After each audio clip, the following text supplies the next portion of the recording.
Guys, welcome back to లండన్లో lovely family. Zoo దగ్గర 58కి vehicle book చేసుకుని బాబ్స్ హిందూ మందిర్కి వెళ్ళాము. అక్కడి నుంచి షేక్ జయద్ ఫెస్టివల్కి వస్తున్నాము. అసలు ఈ షేక్ జయద్ ఫెస్టివల్ అనేది మా లిస్ట్లోనే లేదు. అసలు ఇలాంటిది ఒకటి ఉందని కూడా మాకు తెలియదు. ఫైనల్గా ఇతను ఎంత మనీ మా నుండి కలెక్ట్ చేస్తారో కూడా తెలియదు. అసలు మేము వెళ్ళే ప్లేస్ వర్తబుల్లో కాదో లేదా ఇతను మమ్మల్ని ఊరికే ఇలా తిప్పుతున్నారో కూడా మాకు ఏం అర్థం కావట్లేదు. వన్స్ మేము అక్కడికి రీచ్ అయిన తర్వాత ఇది వర్తబుల్లో కాదో మాతో పాటు మీరు కూడా చూసి కమెంట్ చేయండి. మేము టెంపుల్ దగ్గర ఉన్నంత టైం కూడా చాలా ఓపికగా మా కోసం వెయిట్ చేసి తర్వాత మమ్మల్ని ఈ ఫెస్టివల్ దగ్గరికి తీసుకొస్తున్నారు. ఆల్రెడీ మేము ఎంటర్ అయినట్టే ఉన్నాము. సో లైటింగ్ అయితే స్లోగా మా వేలోనే స్టార్ట్ అవుతుంది. ఇది మాకు చూడటానికి సేమ్ లైక్ యూకేలో క్రిస్మస్కి లైటింగ్ ఎలా ఉంటుందో సేమ్ అలానే అనిపిస్తుంది. బట్ లోపలికి వెళ్ళిన తర్వాత ఎలా ఉంటుందో చూద్దాం. ఈ Sheikh Zayed festival every year November 1st start అయ్యి నెక్స్ట్ ఇయర్ ఫిబ్రవరి 28తో ఎండ్ అవుతుందంట. అంటే ఎవ్రీ ఇయర్ 4 months ఉంటుంది. End of the year 2 months, starting of the year 2 months, November, December and January, February అనమాట. ఇంకా ఇదేం లైటింగ్ లోపలికి వెళ్ళిన తర్వాత చూడండి, ఇంకా చాలా ఉంటుంది. చాలా ఎంటర్టైన్మెంట్, ఫుడ్ కోర్ట్స్, చాలా అట్రాక్షన్స్ ఉంటాయని చెప్తున్నారు. ఎనీహౌ ఇతన్ని నమ్మి స్టార్ట్ అయితే అయ్యాం కదా. సో ఈ ఫెస్టివల్ ఎలా ఉందో చూసేద్దాం రండి.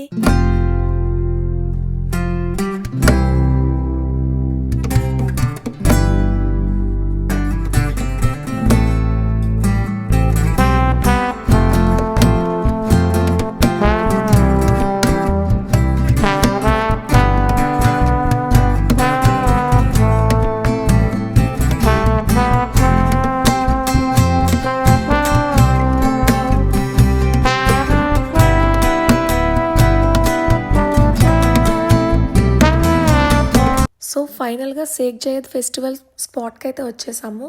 బయటికే చాలా హడావిడిగా చాలా గట్టిగా మ్యూజిక్ అది వినిపిస్తుంది. బాగుంటుందేమో అనిపిస్తుంది. సో మమ్మల్ని అతను డ్రాప్ చేసి ఎంత టైం అయినా వెయిట్ చేస్తాను, లోపలంతా బాగా ఎక్స్ప్లోర్ చేసి రండి అని చెప్పారు. సో ఇదేనండి షేక్ జయద్ ఫెస్టివల్ ఎంట్రన్స్. ఇదంతా సెట్టింగే. ఇది అబుదాబిలో ఏఎల్ వతబా అనే ప్లేస్లో ఎవ్రీ ఇయర్ సెట్ చేస్తారంట. లోపలికి ఎంట్రీకి ఈచ్ పర్సన్కి 10 AED ఛార్జ్ చేస్తున్నారు. 1 million of visitors every year ఈ ఫెస్టివల్ చూడటానికి వస్తారంట. లోపల యుఏఈస్ కల్చర్ మొత్తం మనం చూడొచ్చంట. ఫైనల్గా లోపలికి ఎంట్రీ అయిపోయాము. షేక్ జయద్ ఫెస్టివల్కి స్టార్టింగ్ ఎంట్రీ ఇదేనండి. ఎంట్రీనే చాలా కలర్ఫుల్గా ఉంది. ఇంకా లోపల ఏ విధంగా ఉంటుందో చూసేద్దాం రండి లేట్ చేయకుండా. ఇక్కడ every year December 31st 50 minutes fireworks జరుగుతాయంట. 50 minutes అంటే నిజంగా చాలా ఎక్కువ అండి. యూకేలో డిసెంబర్ 31st లండన్ ఐ దగ్గర జస్ట్ 5 minutes ఫైర్ వర్క్స్ ఉంటాయి. ఆ 5 minutes కోసమే చాలా ఎక్కువగా వస్తారు పీపుల్ చూడడానికి. చాలా రష్గా ఉంటుంది. డిసెంబర్లో అంటే చాలా ఎక్కువగా కూల్గా ఉంటుంది. అంత కూల్లో కూడా మినిమం 5 to 6 hours అంటిల్ 12 అయ్యే వరకు కూడా అలానే ఉంటారు. ఇక్కడ 50 minutes ఫైర్ వర్క్స్ జరుగుతాయంట. సేమ్ దుబాయ్లో కూడా బుర్జ్ ఖలీఫా దగ్గర అంతే. సో ఇక్కడ జరిగిన fire works Guinness world record కూడా సృష్టించాయంట. చూడండి వీడియోలో కనిపిస్తుంది కదా టవర్. ఈ టవరే ఈ ఫెస్టివల్ కి మెయిన్ అట్రాక్షన్. ఇది చాలా హైట్ ఉంది. మనకి బయట నుంచి కూడా కనిపిస్తుంది ఈ టవర్. ఏంటా అనుకున్నాను, బట్ లోపలికి వచ్చాక చూస్తే ఆసమ్ ఉంది. ఇది అలా లైట్స్ చేంజ్ అవుతూనే ఉంది. బయట నుంచి కూడా లుకింగ్ చాలా బాగుంది. పిక్స్ అండ్ వీడియోస్కి సరిగా క్యాప్చర్ అవ్వట్లేదు, కానీ డైరెక్ట్గా చూస్తే లుకింగ్ చాలా బాగుంది.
ఫోటోగ్రాఫర్స్ కనుక ఇలాంటి ప్లేస్కి వస్తే నిజంగా చాలా డిఫరెంట్ ఫొటోస్ అయితే తీసుకోవచ్చు. అంత మంచి స్పాట్స్ అయితే ఉన్నాయి ఇక్కడ.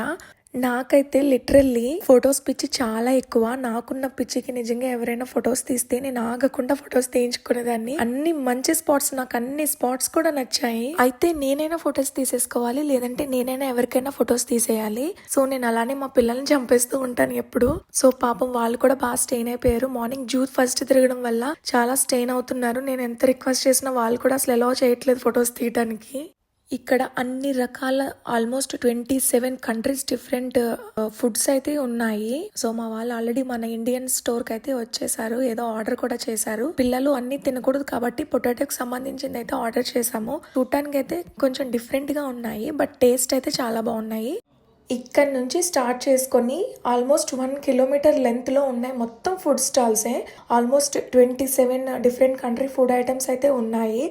ఇండియన్ స్టైల్, అలాగే కొరియన్, యూఎస్ఏ, యూకే, ఇలా different Pakistani styles, UAE styles, చాలా different variety style food items అన్ని కూడా మనకు దొరుకుతున్నాయి. ఒక్కొక్క స్టాల్లో ఒక్కొక్క కంట్రీ ఫుడ్స్ ఉన్నాయి. మధ్యలో వాటర్ కూడా ఫ్లో అవుతుంది చక్కగా. ఐ థింక్ సో, నాకు తెలిసి మనం క్రూజ్ టైప్ కూడా మనం షిప్ పైన కూడా ఇలా వెళ్ళొచ్చు అనుకుంటా. దానికి కూడా మేబీ సపరేట్ ప్రైస్ ఉంటుంది. మేమైతే కనుక్కోలేదు దానికోసము. సో ఈ స్టాల్స్ అన్ని ఒకసారి క్లియర్గా చూపిస్తాను, చూసేయండి.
స్టెప్స్ ఎక్కి ఇలా మనం అటువైపు వెళ్తే కంప్లీట్గా ఫుల్ ఎంటర్టైన్మెంట్ ఉంది.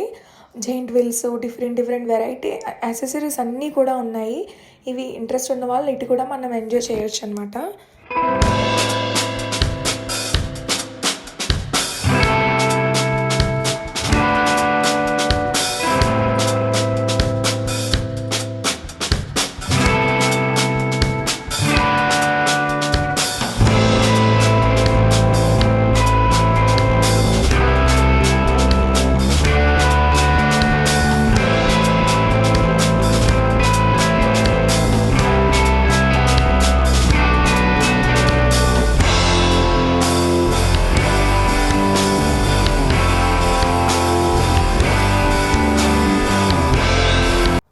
ఇండియన్ ఫుడ్స్లో మాకు పెద్దగా ఏం లైక్ అవ్వలేదు, కానీ ఇక్కడ థాయ్ ఫుడ్స్ దగ్గర ఆగాము. ఎందుకంటే మ్యాంగోస్ కోసము. పాట్లో ఉన్న మ్యాంగోస్ వచ్చేసి 28 చెప్పారు. బట్ టేస్ట్ చూస్తే అసలు చాలా అంటే చాలా అద్భుతంగా ఉంది. నిజంగా మేము ఇండియా వచ్చాం, కానీ ఈ సీజన్లో మ్యాంగోస్ దొరకవు కాబట్టి మ్యాంగోస్ని చాలా మిస్ అయ్యాము. మాకు యూకేలో ఎప్పుడూ దొరుకుతాయి, 12 months దొరుకుతాయి, బట్ ఈ టేస్ట్ అయితే ఉండవు. సో దీని తర్వాత పవెలియన్ ప్లేసెస్కి అయితే ఎంటర్ అయిపోయాము. ఇక్కడ నుండి స్టార్ట్ చేసుకొని 27 డిఫరెంట్ కంట్రీస్ పవెలియన్స్ అయితే ఇక్కడ ఉన్నాయంట. సో మనం ఏ కంట్రీకి ఇండివిజువల్గా ట్రావెల్ చేసి విజిట్ చేసి అక్కడ ఏ విధంగా ఉంటుంది చూడాల్సిన అవసరమే లేదు. ఇక్కడికి వచ్చేస్తే చాలు. ఎవ్రీ కంట్రీ, ఈ 27 డిఫరెంట్ కంట్రీస్కి సంబంధించి ఫుడ్ ఎలా ఉంటుందో ఇక్కడ ఉన్నాయి. అండ్ అలానే వాళ్ళ కల్చర్ ఎలా ఉంటుంది, వాళ్ళు ఎటువంటి క్లోత్స్ వేసుకుంటారు, అలానే వాళ్ళు ఏ విధంగా ఫుడ్ తింటారు, వాళ్ళ మొత్తం కల్చర్ ఏ విధంగా ఉంటుంది అలాంటివన్నీ కూడా ఇక్కడ చూపించేశారు. అండ్ ఇక్కడ స్టేజ్ పైన ఆల్రెడీ ఒక పర్ఫామ్ కూడా జరుగుతుంది. చాలా చిన్న పిల్లలు చాలా క్యూట్గా డాన్స్ చేస్తున్నారు. మేము ఎవ్రీ పవెలియన్ లోపలికి వెళ్ళలేదు. జస్ట్ బయట నుంచి బోర్డ్ చూసి వచ్చేసాము. మేబీ ఒక్కటైనా లోపలికి విజిట్ చేస్తుంటే ఇంకా క్లియర్గా నేను మీకు చూపించేదాన్ని. ఎందుకంటే ప్రతిదీ లోపలికి వెళ్ళి విజిట్ చేసి మొత్తం షాపింగ్స్ అన్నీ చూసి అంతా చేస్తే చాలా టైం టేకన్ అయిపోతుంది. ఆల్రెడీ లేట్ అయింది. సో అందుకే మేము జస్ట్ బయట నుంచే చూసి వెళ్ళిపోదామని డిసైడ్ అయ్యాము. సో నేను అదే మీకు చూపించగలుగుతున్నాను. Indian, Pakistani, Dubai, USA, UK, Turkey ఇలా ఇంకా చాలా డిఫరెంట్ కంట్రీస్వి ఉన్నాయి. మేము అట్లీస్ట్ ఇండియన్వి పవేలియన్ లోపలికి కూడా ఎంటర్ అవ్వలేదు. లోపలికి వెళ్ళటానికి ఎంట్రీ టికెట్ అయితే ఏం లేదు మళ్ళీ స్పెసిఫిక్గా. బట్ లోపల మన టోటల్ షాపింగ్ ఉంది. షాపింగ్ అండ్ ఫుడ్ కోర్ట్స్ అన్నీ ఉన్నాయి. మనకి ఇంట్రెస్ట్ ఉంటే ఏమైనా కొనుక్కోవడం అంతే. ఇక్కడ నుంచి ఏమైనా కొనుక్కొని తీసుకెళ్లేంత ఛాన్స్ అయితే అస్సలు లేదు మాకు. ఎందుకంటే ఆల్రెడీ ఇండియా నుంచి వస్తున్నాం కాబట్టి 6 kgs మేము తీసుకెళ్లాల్సిన వెయిట్ కంటే ఇంకా ఎక్కువగానే తీసుకెళ్తున్నాము. ఇక్కడ 4 days స్టే చేస్తాం కాబట్టి ఈ 4 daysలో మేబీ ఏమైనా ఛాన్స్ ఉంటే ఇండియా నుంచి తెచ్చిన స్నాక్స్ ఏమైనా తరిగితే మేబీ ఛాన్స్ ఉంటుంది. లేదంటే కొన్ని ఇక్కడే వదిలేసి వెళ్ళాల్సిన పరిస్థితి ఉంది మాకు ఇంకా స్టిల్. అందుకే ఏమీ ఎక్స్ట్రాగా కొనే పని అయితే ఏం పెట్టుకోలేదు. అండ్ దట్టు మా పిల్లలకి అక్కడ ఆల్రెడీ చిన్న ఇష్యూ అయింది కాబట్టి వాళ్ళు అన్నీ ఏం తినకూడదు కాబట్టి వాళ్ళ కోసం స్పెసిఫిక్గా చేయించిన కొన్ని స్నాక్స్ కూడా ఉన్నాయి.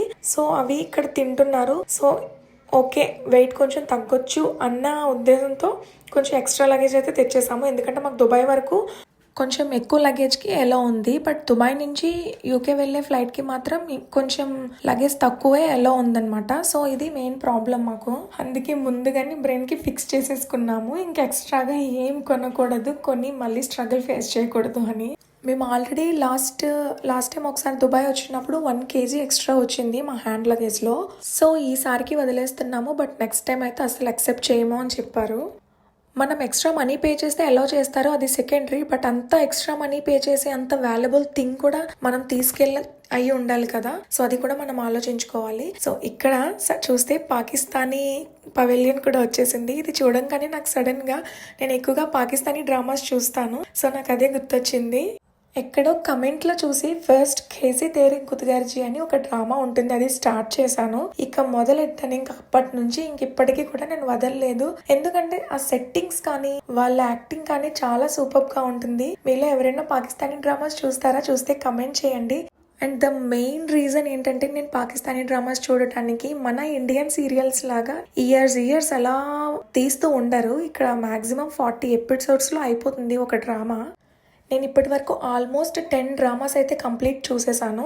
ఖైసీ తేరీ గుత్గార్జీ, జైసీ ఆప్కి మర్జీ, ఇస్క్ ముర్షిద్, రాహే జునూన్, అబ్దుల్లాపూర్ కా దేవదాస్, చాంద్ నిసార్ అండ్ తేరే బిన్, కుర్బాన్, ఫితూర్, ఖుదార్ మొహబ్బత్ ఇలా చాలా డ్రామాస్ అయితే కంప్లీట్ చేసేసాను. నాకు మోస్ట్లీ మేల్ యాక్టర్స్లో దనీస్ తైమూర్ అండ్ బిలాల్ అబ్బాస్కి అండ్ అలాగే ఫీమేల్ యాక్టర్స్లో తురే ఫిషాన్ అండ్ యమునా చైదీకి ఫుల్ ఫిదా అయిపోయాను నేను. సో కంప్లీట్గా ఇదంతా విజిట్ చేసేసరికి ఫుల్ స్టెయిన్ అయితే అయిపోయాము. ఇక మంచి హైదరాబాదీ రెస్టారెంట్కి అయితే వెళ్ళాలనుకున్నాము. సో అతన్ని రెస్టారెంట్ దగ్గర డ్రాప్ చేసి వెళ్ళిపోమని చెప్పాము. ఇక్కడ నుంచి మేము తీసుకున్న రూమ్కి జస్ట్ 5 minutes వాకబుల్ డిస్టెన్స్ ఉంది. అందుకే సో మీరు ఎవరైనా అబుదాబి వస్తే గనక అస్సలు మిస్ చేయకుండా ఈ ఆదాబ్ హైదరాబాదీ రెస్టారెంట్కి అయితే ఖచ్చితంగా వచ్చి తినే వెళ్ళండి. నిజంగా హైదరాబాద్ స్టైల్లో ఉంది బిర్యానీ అయితే. దుబాయ్లో కూడా ఈ టేస్ట్ రాలేదు. నేను చాలా ప్లేసెస్లో తిన్నాను దుబాయ్లో అండ్ అబుదాబిలో కూడా. బట్ ఈ ఆదాబ్ హైదరాబాదీ రెస్టారెంట్లో ఉన్న స్టైల్లో బిర్యానీ అయితే ఇంకెక్కడా కూడా లేదు. మర్చిపోకుండా అబుదాబి వచ్చిన వాళ్ళు ఇక్కడ బిర్యానీ టేస్ట్ చేసి వెళ్ళండి. నేను వెళ్ళినంతలో నాకు తెలిసిన ప్లేసెస్లో ది బెస్ట్ అయితే ఆదాబ్ అని నేను చెప్తాను. దీనికి మించి ఇంకా ఏమైనా మీకు తెలిసింది ఉంటే నాతో కమెంట్లో షేర్ చేసుకోండి. వీడియో లాస్ట్లో చెప్తానన్నాను కదా, అతను మమ్మల్ని జూ దగ్గర పిక్ చేసుకొని ఫైనల్గా ఈ రెస్టారెంట్ దగ్గర అయితే డ్రాప్ చేశారు. సో మధ్యలో మమ్మల్ని బాబ్స్ హిందూ మందిర్కి తీసుకెళ్లారు. అలాగే షేక్ జయద్ ఫెస్టివల్కి తీసుకొచ్చి అక్కడ ఉండే రెస్టారెంట్కి తీసుకెళ్లారు. సో ఇది కంప్లీట్గా అయ్యేంత వరకు కూడా మాతోనే వెయిట్ చేశారు. సో టోటల్గా అతను 400 AED అడిగారు. సో మాకు వర్త్ అనిపించింది, అందుకే ఇచ్చేసాము. అండ్ నెక్స్ట్ టుమారో కూడా మొత్తం అబుదాబి అంతా చూపించి మమ్మల్ని దుబాయ్లో డ్రాప్ చేయడానికి కూడా మేము మాట్లాడేసుకున్నాము. సో చాలా బాగా చూపించారు. యాక్చువల్గా రేపు అబుదాబి మొత్తం చూడడం కోసం మేము వేరే వెహికల్ని బుక్ చేసుకున్నాము రేపటి కోసము. బట్ ఈ పర్సన్ మాకు పరిచయం అయిన తర్వాత ఇతను చాలా పొలైట్గా అలాగే చాలా రిక్వెస్టబుల్గా మాట్లాడడం చూసి మేము అది క్యాన్సిల్ చేసుకుని మళ్ళీ ఇతన్నే రేపు మిగిలిన ట్రిప్ చూడడం కోసం కూడా బుక్ చేసుకున్నాము. సో ఫైనల్గా Day 1 మా అబుదాబి ట్రిప్ అయితే ఈ విధంగా కంప్లీట్ అయింది. ఇక రేపు ఏం అబుదాబిలో చూడబోతున్నామో నా నెక్స్ట్ వీడియోలో నేను మీతో షేర్ చేసుకుంటాను. అప్పటి వరకు ఈ వీడియో నచ్చితే please like, share and comment. Don't forget to subscribe to my channel.